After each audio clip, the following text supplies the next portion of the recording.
We have explained the poem Song of the Brook,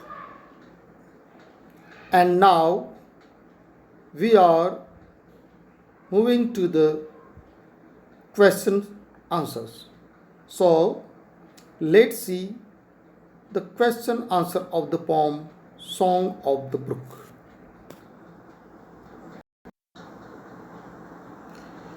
Let's see the question answers. We will first read the question, then we will answer the questions, and it will be explained in English and Hindi. Let's see the first question.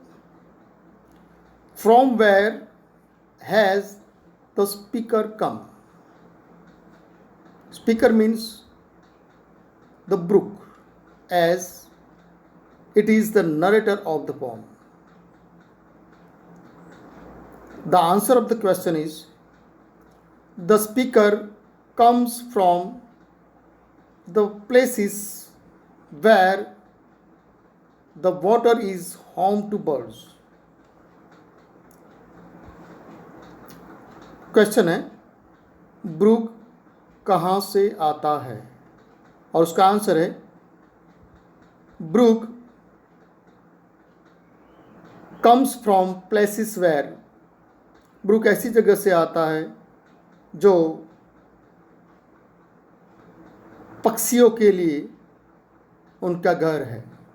Where the water is the home of the bird, और जहाँ पे जो पानी है वो पक्षियों का घर है। So the speaker comes from places where the water is home to birds.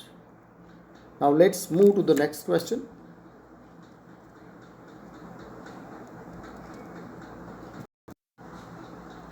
Let's see the question. Question number second of the poem. What does the speaker mean by for man may come and man may go, but I go on forever? मतलब for man may come and man may go, but I go on forever, उसका meaning क्या होता है? Speaker है वो क्या कहना चाहता है, जो ब्रूक है वो क्या कहना चाहता है? Let's see the answer. The brook has been flowing this way for many years. Brook है सालों से इसी तरह बहता है। As long as there is water the brook will continue to flow. जब तक पानी रहेगा तब तक ये झरना है वो बहता रहेगा। As the years pass people are born and they live and die. लेकिन इंसान हैं, जन्म लेते हैं और बाद में वो मर जाते हैं, समय के साथ वो मर जाते हैं। लेकिन मेरा ऐसा नहीं है। स्पीकर कहता है, स्पीकर मतलब ब्रूक कहता है, people are born and they live and die, but the brook just keeps flowing. लेकिन झरना है वो हमेशा के लिए बहता रहता है। Now let's move to the next question. The question number third, what are the different sounds made by the brook on its way? What are the different sounds made by the brook on its way? मतलब what are the different sounds made by the brook on its way?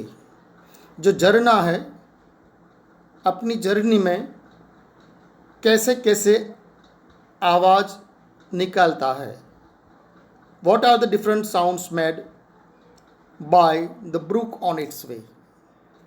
The answer is the sounds the brook makes are bicker, chatter, bubble and Babel. तो जो Brooke है अपनी journey में जो आवाज़ करता है वो ये आवाज़ है, bicker, chatter, bubble and babble. So जब वो झरना बहता है तब वो अलग अलग जगह से गुजरता है और अलग अलग प्रकार की आवाज़ करता है, तीक्ष्ण, शार्प, स्लो, ऐसी ऐसी. जब पत्थर के ऊपर से, कंकड़ के ऊपर से जब गुजरता है तब बेबल जैसी आवाज़ निकालता है, वैसे ये उसकी आवाज़ है. So this is the answer of the question number 3. What are the different sounds made by the brook on its way? And answer is the sounds the brook makes are bicker, chatter, bubble and babble. Now let's move to the question number 4. Now let's see the question number 4. The movement made by the brook are described in many ways. What are they? जो movement है book की उसको describe किया गया है अलग अलग तरीके से. वो कौन सी है, वो कैसे आगे बढ़ता है. So this is the question number 4. The movement made by the brook are described in many ways. What are they? Now let's see the answer.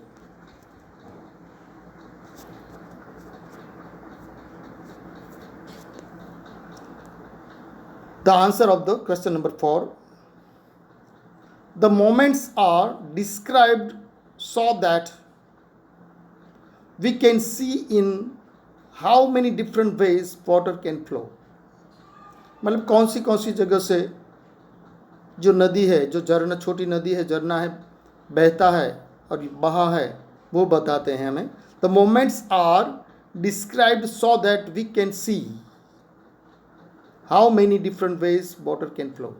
मतलब ये बताता है कि जो पानी कौन सी जगह से फ्लो कर सकता है.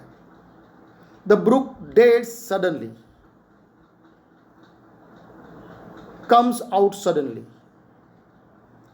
मतलब झरना है, सहसा बाहर निकलता है सडनली.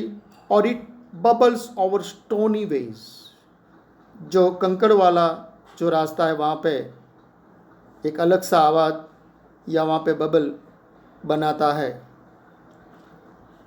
जिसे हम बुलबुले कहते हैं, वो बनाता है. और stony ways and in some places it flows placidly to its destination. लेकिन जब जैसे आगे जाता है और कुछ ऐसी जगह है वहाँ पे वो डेलिकेटली, प्लेसिडली, शांति से, सौम्य रूप से वो वहाँ से बहता है. प्लेसिडली का मतलब होता है सौम्य रूप से, delicately, peacefully. So this is the answer of question number 4.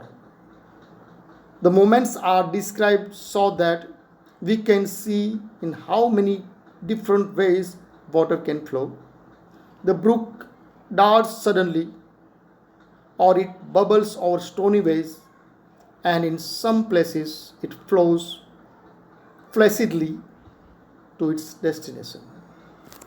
Now let's move to the question number 5.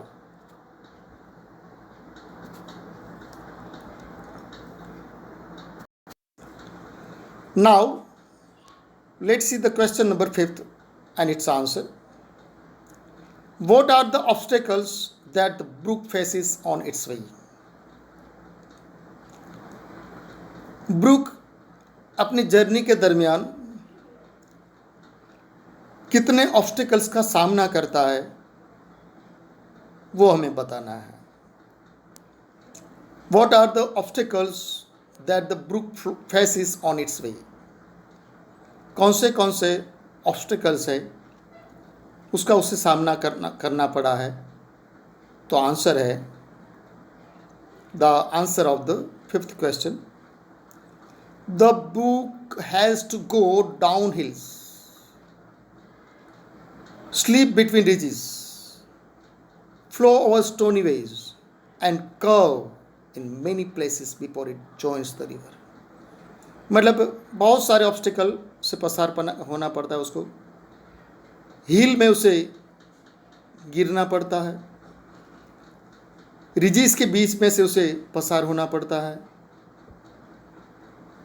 Stony veg है वहाँ से भी उसे पसार होना पड़ता है, and curve in many places, बहुत जगह पर मोड़ आता है, वहाँ पे वो टकराती हैं, गिरती है, संभलती है और आगे बढ़ती रहती हैं और लास्ट में जो ब्रिमिंग रिवर है उसे वो मिलती हैं. सो this is the answer of question, what are the obstacles that the brook faces on its way? And the answer is, the brook has to go down hills, sleep between ridges, flow over stony ways, and curves in many places before it joins the river. Now let's see the question number 6. Question number 6.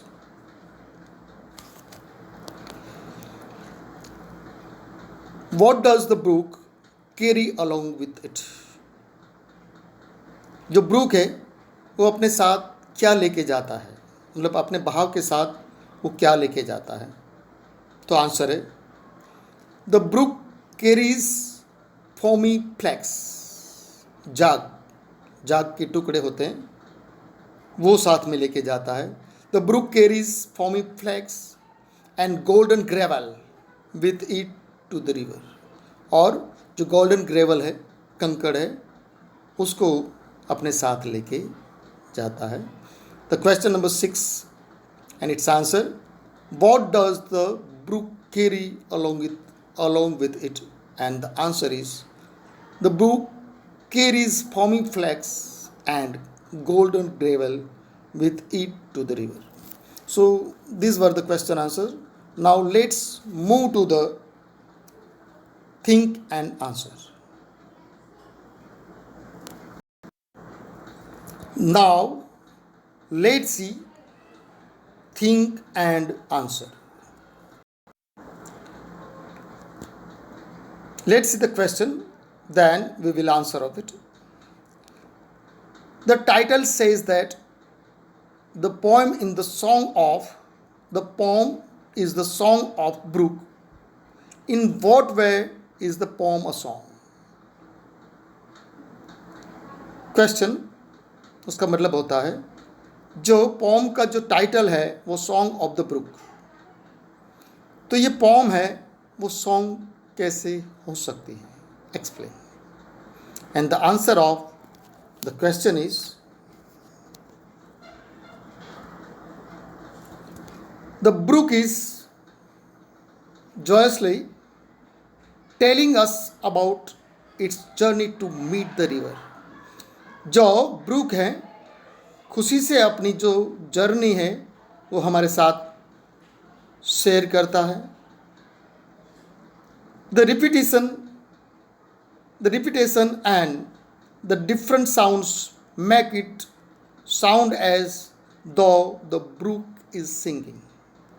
और यहाँ पे अलग अलग प्रकार के जो आवाज़ हैं और उसी आवाज़ की वजह से, अलग अलग आवाज़ की वजह से, जैसे कि झरना गा रहा है, झरना गा रहा है, इसलिए हम उसे सॉन्ग कह सकते हैं. So let's see it once again the answer, question and answer. The title says that, the question number first of think and answer. The title says that the poem is the song of brook. In what way is the poem a song? The brook is joyously telling us about its journey to meet the river. The repetition and the different sounds make it sound as though the brook is singing. जैसे अलग अलग आवाज़ करके झरना आगे बहता है और उसे हम कह सकते हैं कि झरना गा रहा है, इसलिए हम इसे song of the brook title दे सकते हैं.